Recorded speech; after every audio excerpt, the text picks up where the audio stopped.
Então, turma, nós estávamos falando sobre os legitimados universais e especiais.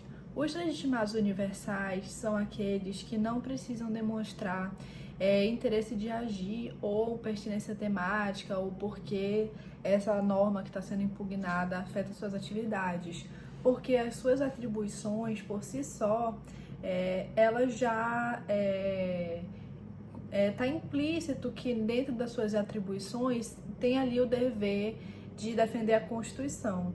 Então, tanto o presidente da República, mesa do Senado Federal, mesa da Câmara dos Deputados, Procurador-Geral da República, Conselho Federal da OAB e partido político com representação no Congresso Nacional, presume-se que eles têm o dever de preservar ali a supremacia da Constituição. Portanto, eles não precisam demonstrar pertinência temática para propor a DPF.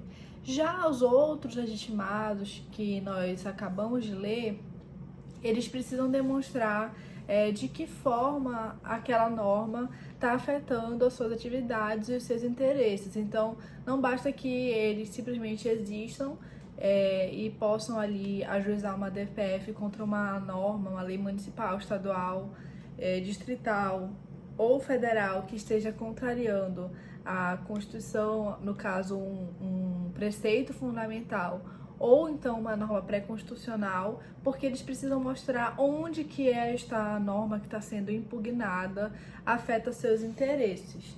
Então, nesse sentido, eles precisam mostrar o seu interesse de agir.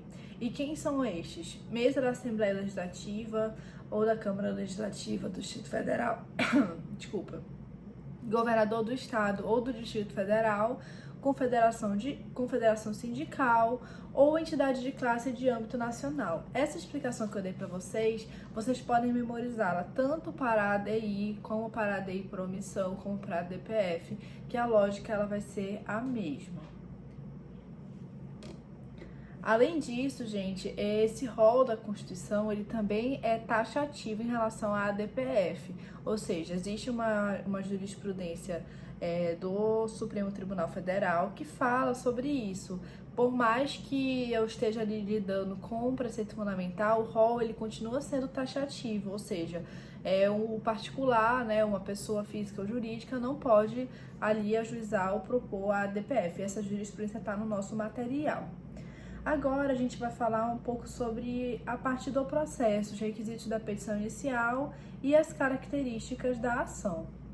Então, como eu falei para vocês, a DPF ela vai ter o seu trâmite regido pela Constituição, artigo 102, parágrafo 1º, e artigo 103 também, e pela sua lei própria, né, que é a Lei 9.882 de 99. Então, a petição inicial da DPF ela deve conter a indicação do preceito fundamental que se considera violado, a indicação do ato questionado, a prova da violação do preceito fundamental e, no final, como eu falei para vocês, o pedido com suas especificações. Toda ação tem que ter ali qual que é o pedido.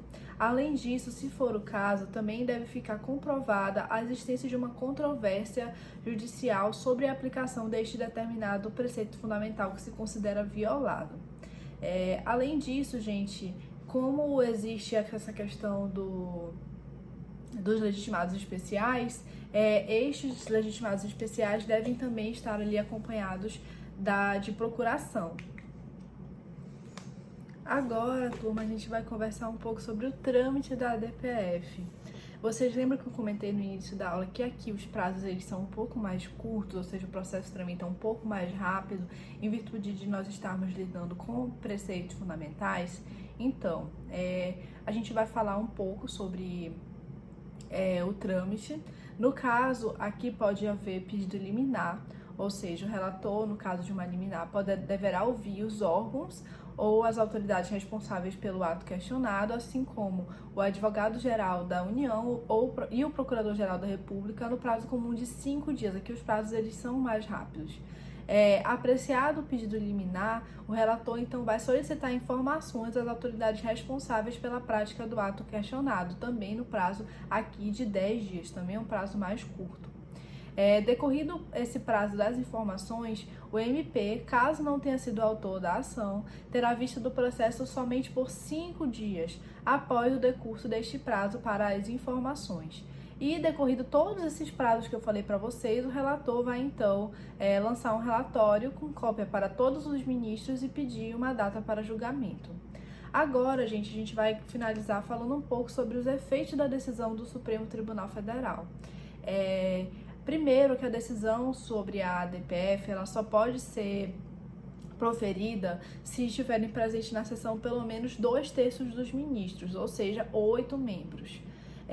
O presidente do tribunal ele deverá determinar o cumprimento imediato da decisão, ou seja, o cumprimento da decisão ele deve ser feito imediatamente. Dentro do prazo de 10 dias, contado a partir do trânsito em julgado da decisão, ela vai ser publicada numa sessão especial no Diário Oficial. E, além disso, a decisão ela vai ter eficácia contra todos e efeito vinculante referente aos demais órgãos do poder público. Então, só comentando novamente sobre isso com outras palavras, julgada a ADPF com a presença de pelo menos 8 membros e sendo declarada a inconstitucionalidade pela maioria absoluta dos seus membros, os efeitos da sua decisão eles vão ser erga omnes, ou seja, para toda a coletividade, não só para as partes do processo, e vinculantes em relação aos órgãos do Poder Judiciário, da Administração Pública Federal, Estadual, Distrital e Municipal. E ex tunc, não sei se vocês já estudaram esses termos, mas isso significa que ele vai retroagir desde a sua origem, ou seja, como se aquele ato impugnado ele nunca tivesse existido. Lembrando, gente, que a decisão do Supremo Tribunal Federal no controle de constitucionalidade, nós falamos isso na aula da ADI, ela não vincula o poder legislativo. Então, ela vai vincular somente o poder judiciário e a administração pública. Além disso, aqui também pode ocorrer aquela questão da modulação dos efeitos, que nós também conversamos na aula da ADI. Ou seja, isso está no artigo 11 da lei. Ao declarar a inconstitucionalidade desta lei ou ato normativo no processo da ADPF e tendo em vista razões de segurança ou excepcional interesse social, pode o Supremo Tribunal Federal, por maioria de 2/3 de seus membros, restringir os efeitos desta decisão ou decidir que ela tenha eficácia somente a partir de seu trânsito em julgado ou de outro momento que venha a ser fixado. Ou seja, a regra é que ela vai retroagir desde a data da sua origem. Porém, pode ficar determinado uma nova data, uma data que seja fixada na decisão do Supremo Tribunal Federal. Além disso, gente, só para finalizar nossa aula, a decisão que julgar procedente ou improcedente o pedido da ADPF, ela é irrecorrível e não pode ser objeto de ação rescisória. Bom, turma, era isso que eu queria passar para vocês. Todo o nosso conteúdo da ementa foi cumprido. Eu espero que vocês tenham gostado de coração da nossa aula e contem comigo sempre. A gente se encontra nessa vida. Espero encontrá-los muito bem, tendo muito sucesso e desejo o melhor do mundo para todos vocês. Um forte abraço, obrigada por tudo.